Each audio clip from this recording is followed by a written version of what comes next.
Увертюра, вы слышали, она написана в мажорной тональности, это ля мажор. Это тональность солнечного неба, такого, знаете, летнего неба, на котором есть солнце. Вот какая-то тональность.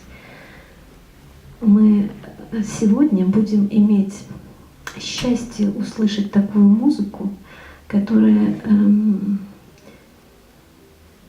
знаете, есть трагедия, но она оптимистическая трагедия. Вот в этом и оптимизм в бессмертии.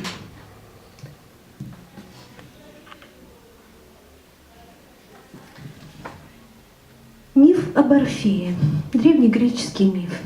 Это повествование о красоте человеческой любви, о силе искусства. Ведь Орфей – великий певец и орфист, он играл на арфе.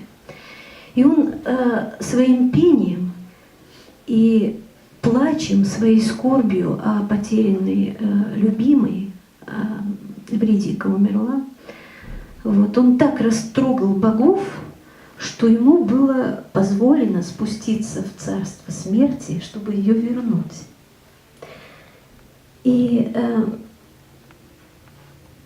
эта история, вот миф – это история несостоявшегося воскрешения любимой.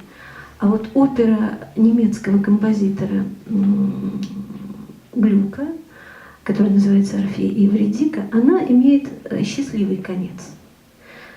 Эвридика возвращена, и возлюбленные соединяются все-таки здесь, на земле.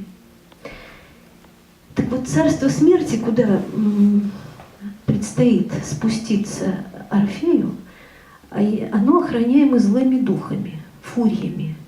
Они такие страшные, что туда даже подойти невозможно. Там еще и Цербер, страшный пес двуглавый. И вот ему нужно преодолеть этот страх. Вот в этом-то и подвиг. Надо преодолеть страх. Он знает о том, что он туда спустится. Боги ему сказали, что все состоится. Но страх смертного человека, ужас, вот он должен преодолеть. Он должен своим пением усмирить этих злобных существ. И поэтому вот вы сейчас услышите эту арию Орфея «Мне не страшны ады страдания». Очень коротенькая ария, очень проникновенная, такая искренняя. И вот тот ужас, который он испытывает перед арией, вы услышите такую музыку, вот она будет очень напряженная, драматически звучащая, она изображает этих фурий злых. И после вот этого звучания он споет свою арию.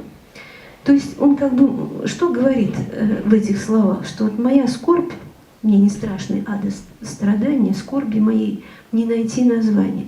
Мой ад уже на земле есть, в моей скорби. Что мне вот те страдания, о которых вы меня пугаете этим?